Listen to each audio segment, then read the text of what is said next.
Bienvenidos a la serie Ven y Sígueme. Cubriremos Génesis capítulos 37 al 41. Aquí hablaremos de José de Egipto. Les animo a reflexionar en ello. La conexión de José con el Libro de Mormón. Es importante vincular el Libro de Mormón a esta historia. Enriquece nuestra comprensión del Evangelio, las Escrituras, y apoya el Libro de Mormón, y viceversa. Recuerden que, en efecto, Lehi provenía de la tribu de Manasés. Los lehitas son de Manasés. Pero es muy posible, quizás probable, que Ismael era de la tribu de Efraín. Sobre las 116 páginas perdidas y lo que contaron Martin Harris y José Smith al principio, y otros en la época de la traducción del Libro de Mormón. Así que, otra cosa que vemos es que volvemos a Egipto con José.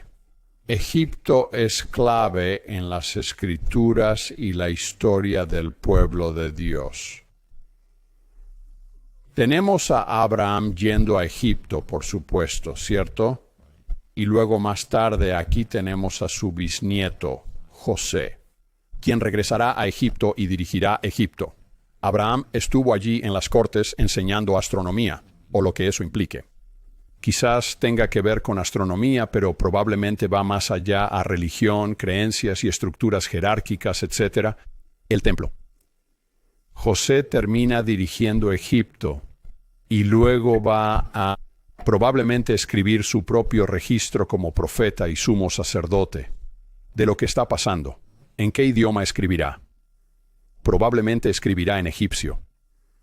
Y eso se pasaría a Efraín, su hijo menor, quien obtiene la primogenitura. Y eso termina, llegando por la línea quizás hasta Josué, que es un efrateo, quien guía a Israel a la tierra prometida, a la tierra de Canaán, cuando Moisés se va y es trasladado. Y luego tenemos a Moisés, que regresa y está en Egipto. Y él, en cierto modo, es realeza al menos. No está gobernando Egipto, pero está muy cerca del faraón. Y entonces está sucediendo el mismo tipo de cosa, y él está muy familiarizado con la cultura y los rituales egipcios. Y se va, y él... Quizás, quiero decir, si él es el autor o el autor original de los primeros 5 libros de Moisés, entonces habrá alguna influencia allí de su vida en Egipto. Pero volviendo a Josué, si seguimos esa línea, de nuevo, basándonos en lo que José Smith dijo con Martin Harris y otros sobre la traducción, lo que podemos deducir de las 116 páginas perdidas. Si acudes al erudito del Libro de Mormón, Don Bradley, cierto, él muestra que es probable que Ismael y su familia sean efrateos.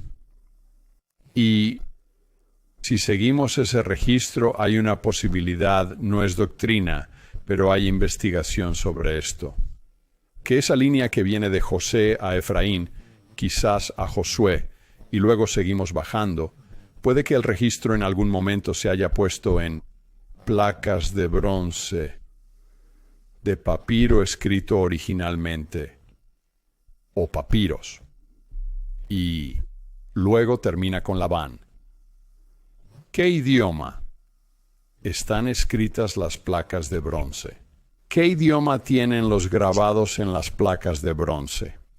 Es egipcio. Lo aprendemos en el Libro de Mormón. Tenemos las placas de bronce escritas en egipcio. Y si ese es el caso, y lo es, entonces, ¿es esa una herencia que nos remonta hasta José, siendo vendido a Egipto?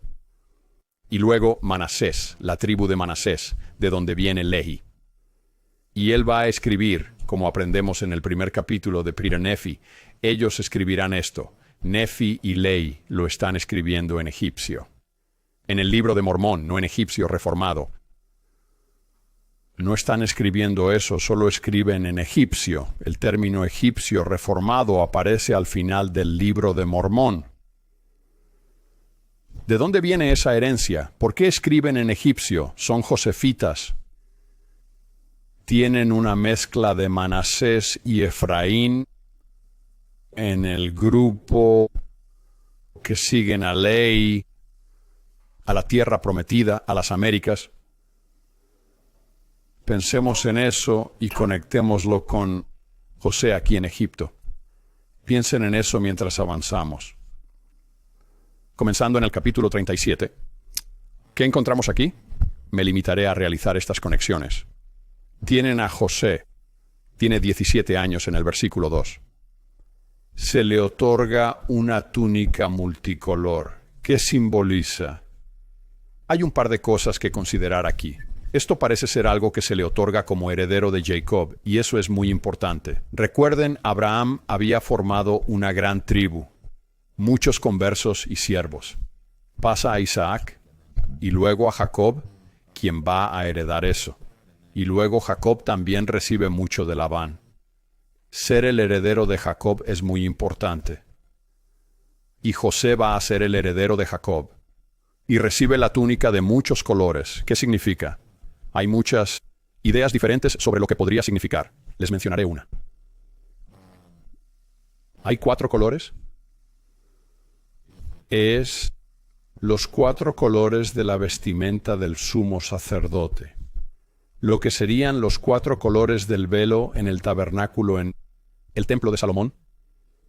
No lo sé, pero es una posibilidad real. Así que después de ver que él es el heredero, aquí al recibir la túnica de muchos colores, comienza a hablar de sueños, estos sueños que tiene. ¿Quién más soñó? Bueno, Lehi. Y Nefi tiene una visión sobre el sueño.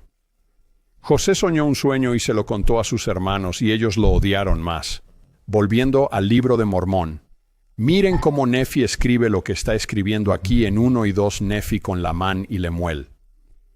Es muy similar. Es difícil leer estos capítulos de José aquí sin pensar que Nefi tenía en mente estos capítulos del Génesis al escribir sobre él y Lamán y Lemuel.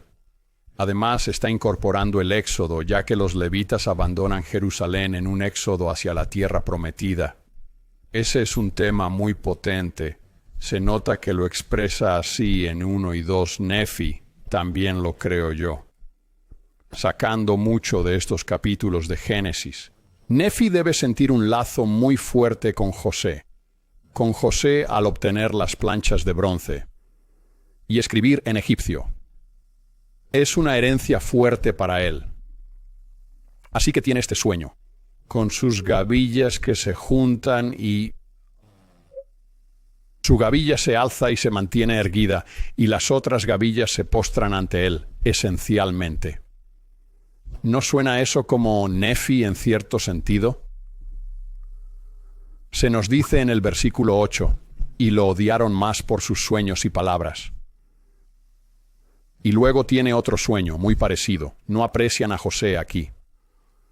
Y soñó aún otro sueño, y lo contó a sus hermanos, y dijo, he aquí, he soñado otro sueño, y he aquí, el sol, la luna y las 11 estrellas se postraron ante mí. Así que, o reverencia, como quieras decirlo. Pero, de nuevo, es una jerarquía. Muchas de estas visiones y sueños se construyen en torno a la idea de una jerarquía. Aquí de nuevo vemos el sol, la luna y las estrellas, como en la historia de la creación, como en Abraham 3. ¿Verdad? Esto es muy común. Encontramos algo similar con Lehi en su segundo sueño en Pri-Nefi 1. Y su padre lo reprende. Sus hermanos no están nada contentos con él, así que se le presenta como este niño mimado, y todos le tienen envidia. Y parece que termina con un vestido y todos no están felices. Entonces los otros hermanos van al norte y cuidan los rebaños. No han vuelto de alimentar el rebaño. Jacob envía a José a buscarlos y a traerlos de vuelta. Mientras viaja al norte, lo ven desde lejos, ¿verdad? Aquí está el versículo 18. Y cuando los hermanos, al verlo de lejos, antes de que llegara junto a ellos, conspiraron para matarlo. De nuevo, piensen en Lamán y Lemuel. Y se dijeron el uno al otro, he aquí, viene este soñador. Aquí hay una pregunta que quisiera hacer. Este soñador viene. No sabemos el hebreo. Podemos deducir cosas en el libro de Mormón. No sabemos el hebreo. Sí, está escrito en egipcio, pero ¿cuál es el hebreo que están usando detrás? ¿Sería esto lo mismo que decir, he aquí, viene este hombre visionario? Al igual que Lamán y Lemuel le dicen a Lehi. Creo que hay una posibilidad real de eso, ¿verdad? Hay una posibilidad real. Si estás viendo esto como Nefi escribiendo, basado en lo que está tomando aquí en Génesis. Para ellos, José es un hombre visionario. Y luego más aquí. Venid ahora, y esto es en el versículo 20, y matémoslo y echémoslo en algún pozo. Y diremos que alguna bestia feroz lo devoró, y veremos qué será de sus sueños. Recuerden cuando Lamán y Lemuel vienen, toman a Nefi, lo atan a un árbol, y van a dejar que alguna bestia salvaje lo devore. Así que Rubén dice, no lo matemos, sino arrojémoslo a un pozo.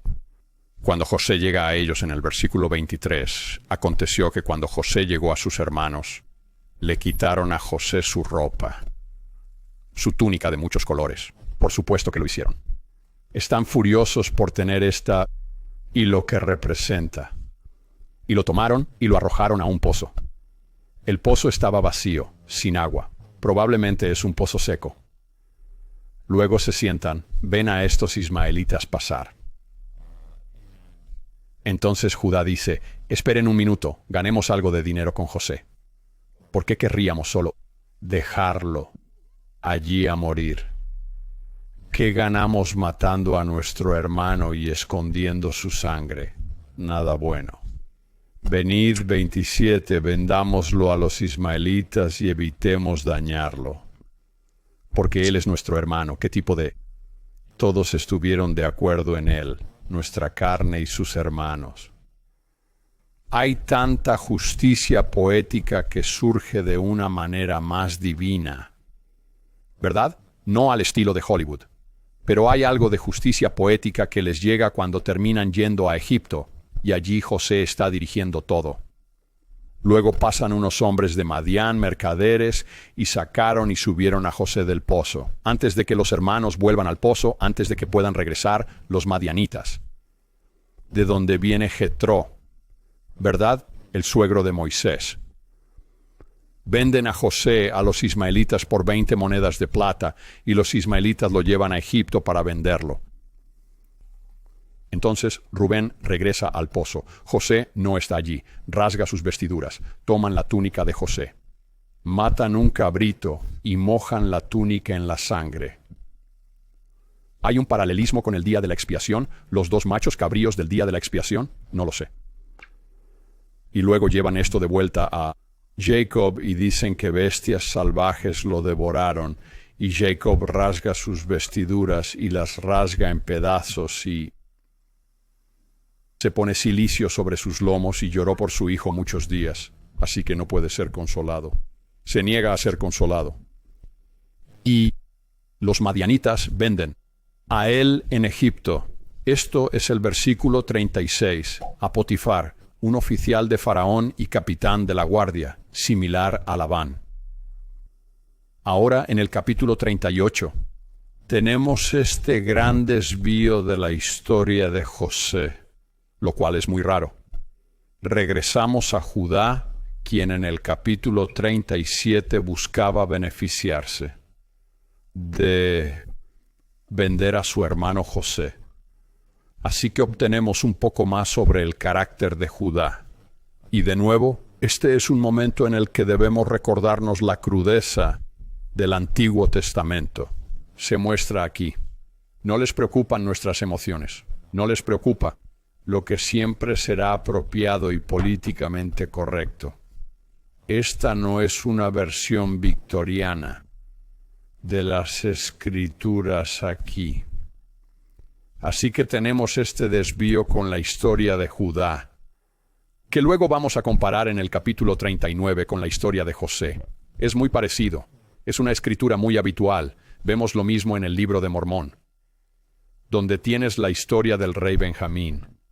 Quizás esté en un banquete, quizá una fiesta, tal vez una alusión al día de la expiación, que estamos viendo allí, y una coronación, ¿verdad? Y él está hablando de Jehová y de Jesús, básicamente Jesucristo. Y luego tenemos la otra historia de eso más tarde en el contraste con el rey Noé, que está en contra de Jehová, que en cierto sentido está en contra de Jesucristo. Él es anticristo. Él no cree en que Jehová descenderá para nacer de una mujer y tomar los pecados del mundo. Y así se ve ese gran contraste entre esas dos historias. Muy parecido aquí de manera más corta, de alternar entre Judá y José. Un poco de contexto del capítulo 38 sobre Judá. Él va y se casa con 3 mujeres cananeas. ¿No es así? Así que está introduciendo costumbres que no concuerdan con su padre, Jacob. Si vuelves atrás y lees los capítulos 34 al 36, comprenderás más sobre los hijos y sus defectos de carácter. Y es algo así como la historia de Israel, de que mira, esto va a tardar mucho en moldearse. Esto va a llevar mucho tiempo crear este pueblo del convenio, y la verdad es que no sucederá realmente hasta la segunda venida. Reunimos a Israel y la familia de Jacob, aquellos que son descendientes literales de él y aquellos que están siendo adoptados porque no están preparados. Surge la idea de el pueblo de Dios naciendo a través del parto, ¿verdad? A través del dolor, y creciendo y teniendo que volverse lo suficientemente justos y maduros para estar listos para la segunda venida. Entonces, Jacob toma una esposa para su hijo mayor, y su nombre era Tamar. Tamar, no sé cómo pronunciar tu nombre.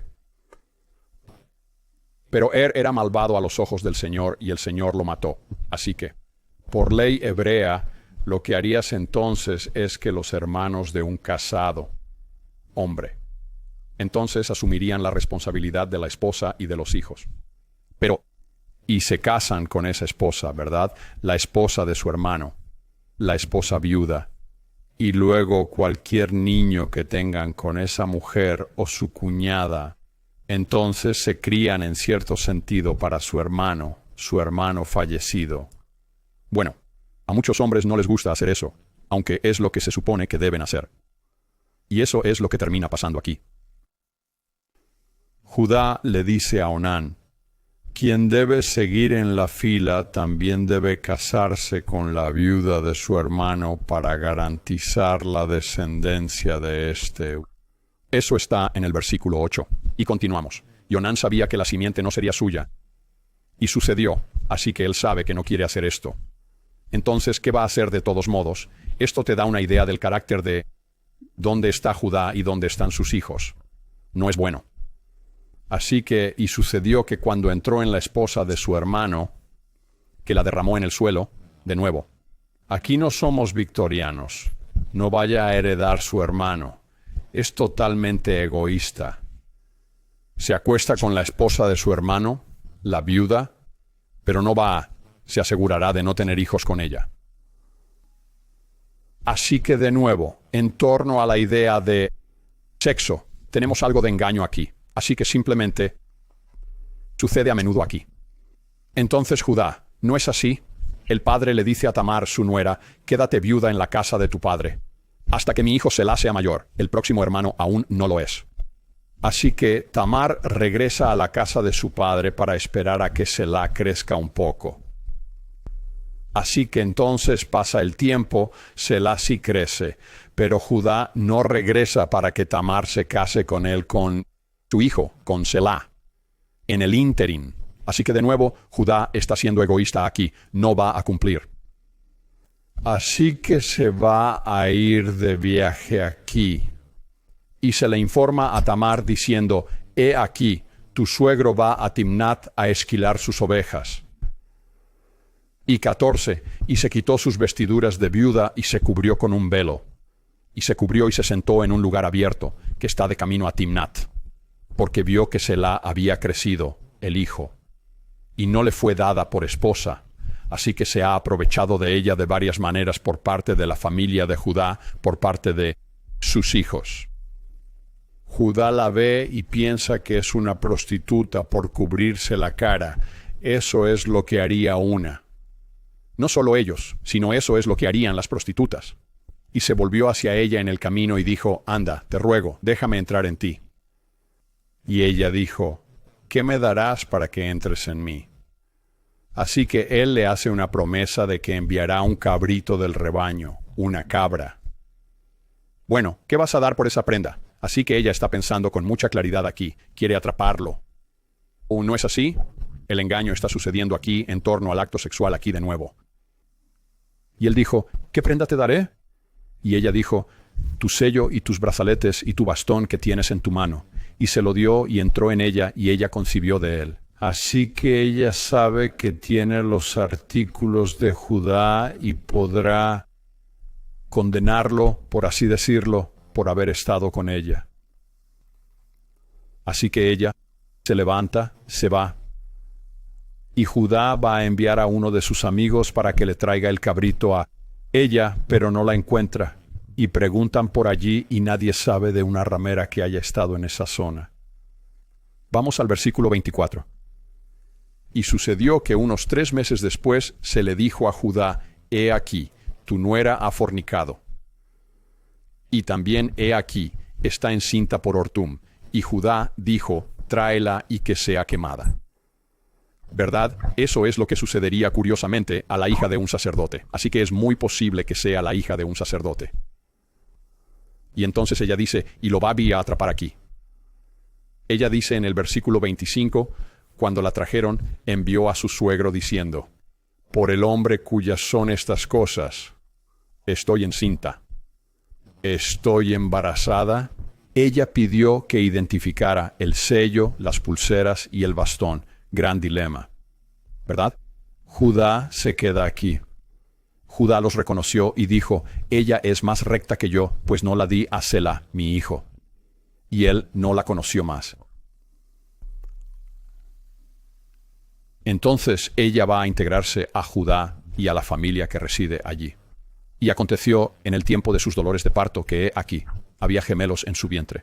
Así que ella va a dar a luz a mellizos. Y esto es crucial porque estamos viendo, esta es la descendencia de Jesús. ¿No es así? Él viene de la tribu de Judá, viene a través de Judá y Tamar. En el capítulo 39 comparamos la vivencia de Judá con la de José. Así que José es llevado a Egipto, volvemos a él.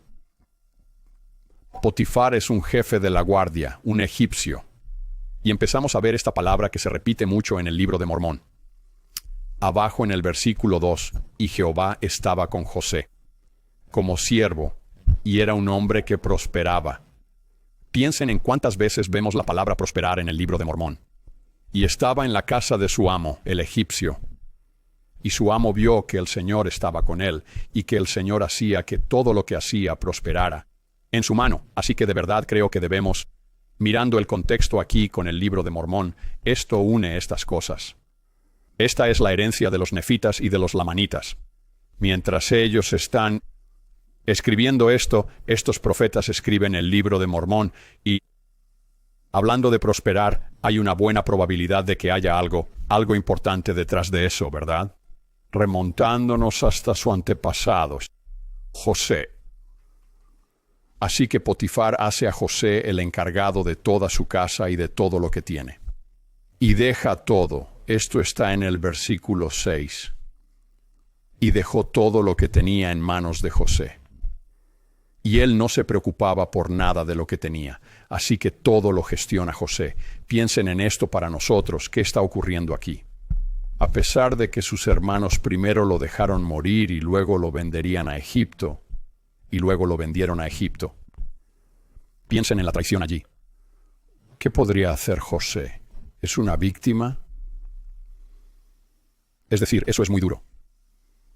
¿Será una víctima? ¿O va a aprovechar al máximo sus circunstancias? ¿Y qué es más importante? Es un esclavo, ¿verdad? ¿Qué va a hacer con eso? Va a sacar el mejor partido de las circunstancias que pueda. Y lo que José está construyendo aquí para poder estar en este tipo de posición, lo veremos también en la prisión un poco más tarde. Es que él obtiene confianza.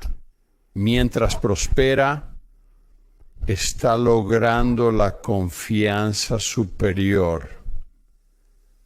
Y creo que eso es algo muy importante, algo realmente crucial para que lo comprendamos. ¿Qué nivel de confianza nos dan? ¿Con responsabilidad? ¿Con lealtad? ¿Con algo?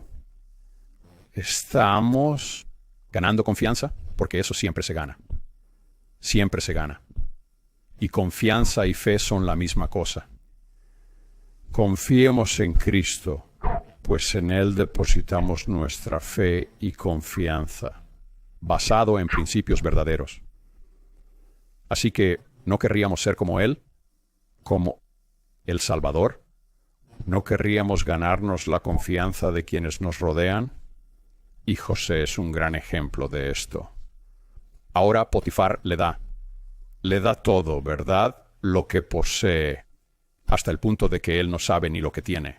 Así que José está haciendo toda la contabilidad, todo. Está a cargo de todo. Pero luego dice, Dios no sabía. No sabía nada de lo que tenía o lo que tenía, excepto el pan que comía. Podemos verlo y decir, bueno, es porque él sabe que come sus comidas, ¿verdad? Potifar come sus comidas, pero ese es un modismo hebreo que significa su esposa. Y tiene mucho sentido al seguir los versículos más abajo. Por eso, no sabe nada de todo lo que posee y se le ha dado todo a José, pero excepto por su esposa. Entonces, y sucedió en el versículo 7, después de esto, que la esposa de su amo puso sus ojos en José y le dijo, acuéstate conmigo. Ahora de nuevo contrasta esto con Judá. Y lo que pasó con Tamar, ¿verdad? Pero él se negó y dijo a la esposa de su amo, mira, mi amo no sabe lo que tengo en casa, y ha puesto en mi mano todo lo que tiene. Pero esto es paralelo a lo que acabamos de oír. No hay nadie más grande en esta casa que yo, ni ha retenido nada de mí, excepto a ti, porque tú eres su esposa. ¿Cómo podría yo hacer este gran mal y pecar contra Dios? Y luego en el versículo 10, y sucedió que como ella le hablaba a José día tras día, él no le escuchó para acostarse con ella o estar con ella, así que él la ignora. Ignora sus avances. Ella lo presiona mucho aquí, está intentando. Así que José entra en la casa. La esposa de Potifar sabe que él está solo. Ella entra allí con él. Y en el versículo 11, y sucedió que por ese tiempo José entró en la casa para hacer sus negocios, y no había ningún hombre de la casa dentro. Y ella lo agarró por su túnica, diciendo, acuéstate conmigo. Y él dejó su ropa en su mano y huyó y salió. Es algo interesante. A José le quitan estas vestiduras. La túnica de muchos colores primero y ahora la ropa que lleva aquí como esclavo, para Potifar.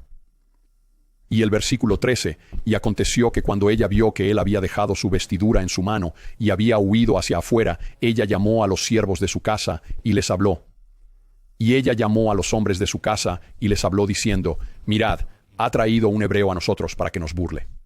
Y él vino a acostarse conmigo, grité muy fuerte, y luego ella cuenta la misma historia a Potifar, su marido, y miente sobre toda la situación. De nuevo, trampa alrededor de la idea del sexo aquí, ¿verdad? Y así Potifar está furioso y manda a José a la prisión del rey. Y lleva allí varios años, no sabemos cuántos. Al salir de prisión tendrá 30, tenía 17, cuando tuvo los sueños y probablemente cuando fue a buscar a sus hermanos y lo arrojaron al pozo. Así que han pasado 13 años. No sabemos cuánto tiempo estuvo con Potifar aquí. Pero en el versículo 21 sucede lo mismo. Lo tratan mal por quienes lo rodean. Se aprovechan de él. Es injusto. Pero ¿cuál es su reacción? Él no se victimiza, actúa según las circunstancias y lo manifiesta claramente. En el 21, el Señor estaba con José y le mostró misericordia. Y le dio favor a los ojos del carcelero. Y el jefe de la prisión puso en manos de José a todos los presos que estaban en la prisión. Y todo lo que hicieron allí, él era el que lo hacía. Así que, de nuevo, ¿qué hará? Se ganará la confianza de los encargados de la prisión y se ganará la confianza de los prisioneros también. Tiene una gran habilidad, rasgo de personalidad, lo que sea, habilidad, espiritualidad, don espiritual, supongo que es como lo llamaríamos, para poder ganarse esta confianza de quienes lo rodean debido a sus elecciones y debido a sus acciones y debido a su integridad. Y en el versículo 23, el carcelero no miraba nada de lo que estaba bajo su mano, porque el Señor estaba con él. Y aquello que hacía, el Señor lo hacía prosperar. Ahí está de nuevo. Ahora en el capítulo 40 no cubriré mucho de esto. Sabemos lo que sucede aquí. Tenemos al copero del rey y al panadero. También del rey o del faraón de Egipto. Ambos tienen un sueño la misma noche. José se prepara para hacer realidad sus múltiples sueños. Y son interpretados aquí y tienen significado. Son importantes. El sueño de Lehi tiene importancia. Estas visiones son clave en muchos casos. De la doctrina e incluso de la teología del templo y la jerarquía. Y a menudo se hace referencia a ellos. Y los rituales se inspiran en esas visiones. Y así, estos dos sueños aquí no son ese tipo de sueños, pero resultan ser muy importantes para José. Y justo como Lehi tuvo un sueño y Nefi tuvo el deseo de que se lo interpretaran con la hueste angelical, bueno, aquí José va a interpretar estos sueños para el copero y para el panadero. Y esencialmente lo que él anuncia es que el copero, después de 3 días, será reintegrado al servicio del faraón y estará sirviéndole una copa. Y el panadero al final, ¿verdad? Pero en 3 días, en vez de volver al servicio del faraón, será colgado en un árbol, lo que podría significar crucificado. Pero va a ser colgado en un árbol, se nos dice. Y esto es exactamente lo que sucede. Bueno, a José se le pide al copero que diga, mira, cuando vuelvas al servicio del faraón, asegúrate de decirle sobre mí y lo que hice aquí, porque fui puesto aquí injustamente. Y el copero dice, de acuerdo, pero no lo cumple. Así llegamos al último capítulo, el 41. Ahora al faraón teniendo un sueño. Y va a pedirle a varias personas que interpreten esto. Y pienso, bueno, avancemos primero aquí y hablemos de esto. Así que tampoco voy a revisar el sueño, ¿de acuerdo?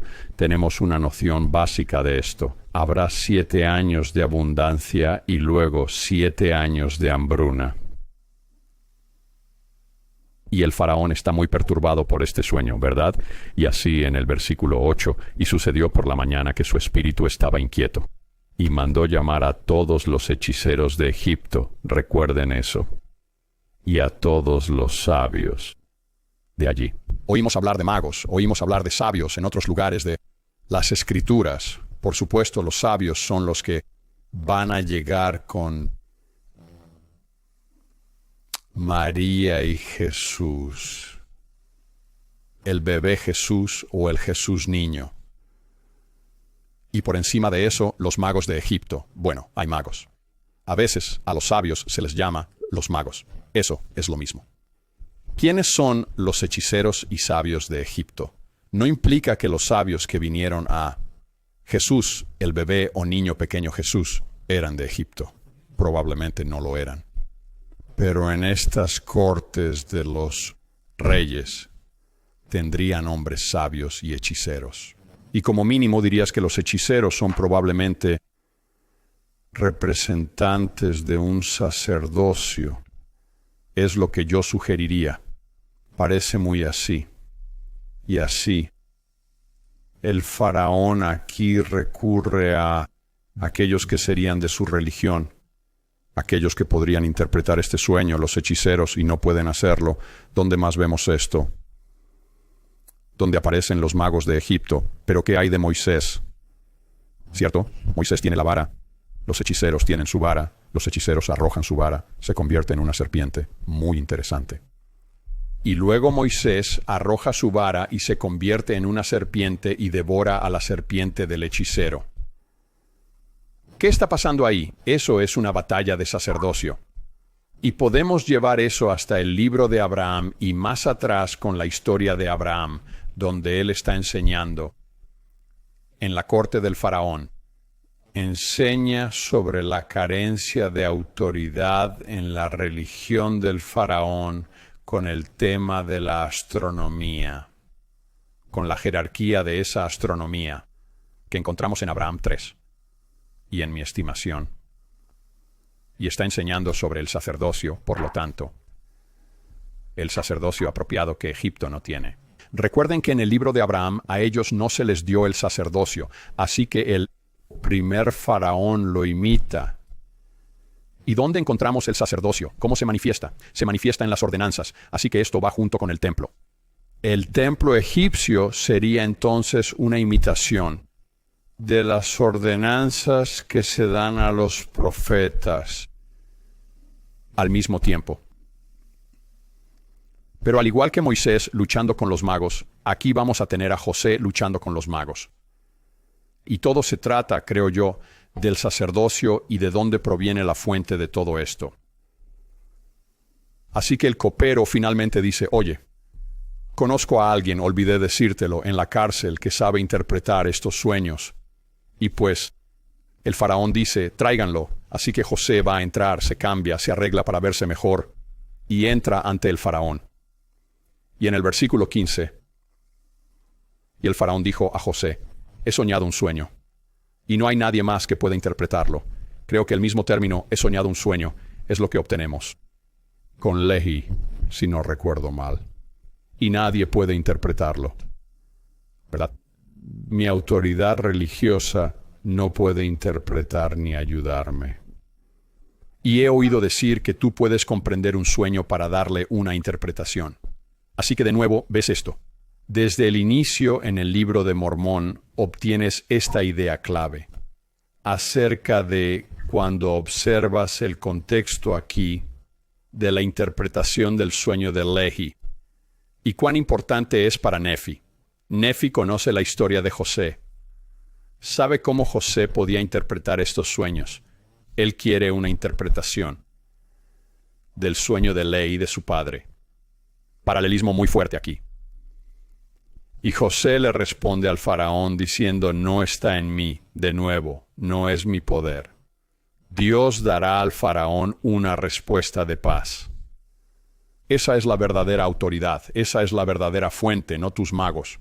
Esto es solo, de nuevo, esa batalla entre la autoridad de Dios y la fuente de Dios y la autoridad del hombre. Y así José escucha cuál es el sueño del faraón. Y luego José dice, está bien, bueno, sé lo que es esto, y déjame decirte lo que es. Y procede a darle la interpretación del sueño. Y si bajamos al versículo 26, dice, hablando de las quine o las vacas, y lo que representan, y lo que este sueño representa. En el versículo 26, las 7 vacas buenas y espigas representan 7 años en un mismo sueño. Y las 7 vacas flacas y feas que vinieron después son 7 años, y las 7 espigas vacías reventadas por el viento del este serán 7 años de hambruna. Luego bajamos al versículo 29. He aquí, vienen 7 años de gran abundancia en toda la tierra de Egipto. Y después de ellos surgirán 7 años de hambruna. Y toda la abundancia será olvidada en la tierra de Egipto, y el hambre consumirá la tierra. Y la abundancia no se conocerá en la tierra por causa de esa hambruna que sigue, porque será muy penosa. Bien, esto destruirá Egipto. 7 años de hambruna van a destruir Egipto. Así que es algo importante aquí. ¿Cómo nos vamos a preparar para esto? Y así que José va a decir, mira, tienes que tomar a alguien y ponerlo a cargo de todo esto, y tomar una quinta parte de lo que se produce cada año por la tierra, una quinta parte de las cosechas, y ponerlo en reserva por los 7 años. Y entonces tienes todo este grano que vas a poder usar durante la hambruna. Y entonces el faraón dice, bueno, sé quién tiene que ser. Este hombre vas a ser tú, José. Así que José, por la importancia de esto, recibe el mando sobre todo Egipto. Solo el segundo después del faraón. Y va a viajar por la tierra. Van a presentar quién es él. Y van a mostrar que, oye, José es el indicado. Vas a seguir a José aquí y lo que él diga. De acuerdo, así que con esto obtenemos algo, como con Abraham y Jacob. Hay un cambio aquí con un nombre. ¿Y cuándo ocurre? ¿A qué está relacionado? En resumen, a una coronación de alguna forma. Cuando José se vuelve virrey en Egipto y va a gobernar sobre eso, el faraón le da un nuevo nombre. En el verso 45 nos dicen, y el faraón llamó al nombre de José Safnat Panea. Llegamos aquí con el Safnat, probablemente sea Nut, ¿verdad? La diosa Nut, la diosa de los cielos y el firmamento. Y esto tiene mucho sentido. Esto se remonta a donde los hebreos estaban un poco ligados, que es en On, o la palabra griega para eso, para On es Heliópolis. Y Nut era adorada allí. Y luego continúa y dice, y le dio por esposa a Asenat. Así que nota que ella también tiene un ATH. Bueno, ella es la hija de Potífera, sacerdote de On o Heliópolis. Así que hay otras cosas que podemos mirar con estos nombres en las que no voy a entrar ahora, que pueden tener mucho sentido e ir un poco más sobre nuestra idea completa de DBR, pero no voy a hacer eso ahora. En el año 46, José, de 30 años, se presentó ante el rey de Egipto. Y José salió de la presencia del faraón y recorrió toda la tierra de Egipto. De acuerdo. Ahora al final aquí. Hay 2 cosas rápidas que quiero cubrir. Primero, los hijos de José. En el verso 50. A José le nacieron 2 hijos antes de los años de hambruna, en los primeros 7 años. Y Asenat, la hija de Potífera, sacerdote de On, le dio a luz. Ahora nota también aquí que José parece haberse casado con una egipcia fuera de una tribu semítica, ¿verdad? Eso es algo interesante. Al igual que Abraham tuvo a Agar, ¿verdad? Ismael a través de Agar. Y más tarde Moisés se casará con una mujer madianita, ¿verdad? Se casará con Séfora, la hija de Jetro. En 51, José llamó al primogénito Manasés, porque Dios hizo olvidar su trabajo. Esto es, mirando a Manasés, pienso, tengo un hijo, una esposa y soy virrey de Egipto. Las cosas han cambiado mucho para mí. Así que lo que me ha pasado es como olvidable en cierto sentido, y serás nombrado por eso porque representas un giro en mi vida. ¿Verdad? Y luego tiene un segundo hijo y nombra a un segundo hijo Efraín. Porque Dios me ha hecho ser fructífero o abundante en la tierra de mi aflicción. Así que esto se basa en, creo que la palabra aquí es Efra, el verbo Efra, que significa ser fructífero, el verbo, y yo sería plural de eso. Así que podría ser muy fructífero, o tal vez está hablando de los 7 años de abundancia en los que nació, que están teniendo allí en Egipto, algo por el estilo. Pero Efraín va a terminar siendo, veremos esto pronto. Efraín va a ser el heredero, ¿no? Obtendrá el derecho de primogénito sobre Manasés. Esto sucede en casi toda generación. Y finalmente, este capítulo termina al preparar la siguiente parte de la historia con José. En el verso 57, todas las naciones llegaron a Egipto, a José para comprar maíz o grano. La hambruna era severa en todas las tierras. Recuerden que el maíz no era parte de el Oriente Medio como grano, aunque se ha encontrado allí. Es algo interesante. Parece que pudo haber habido algún comercio hace mucho, mucho tiempo. Pero aquí tenemos a José entonces que va a ser preparado. Esto prepara a sus hermanos y eventualmente a su padre. Regresando a Egipto con José o para ver a José y vivir con él, ya que todas estas otras tierras como Canaán vienen a Egipto porque tienen alimentos.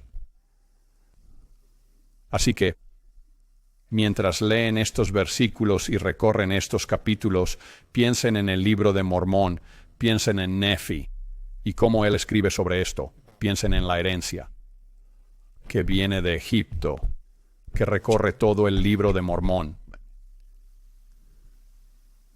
Abraham termina allí, José termina allí, todos los hijos de Israel aquí van, y Jacob va a terminar en Egipto, Moisés va a Egipto. Él estará en Egipto y luego saldrá. ¿A dónde va Cristo? ¿A dónde va el bebé Jesús? A esconderse.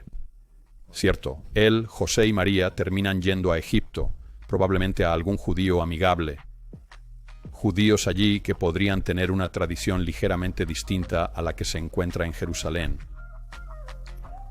Busquen estos paralelos en las Escrituras, porque creo que enriquece la Escritura, nos da contexto, edifica el testimonio. Y al leer el libro de Mormón, especialmente primero y segundo Nefi, podemos tomar algo de esto, ¿verdad?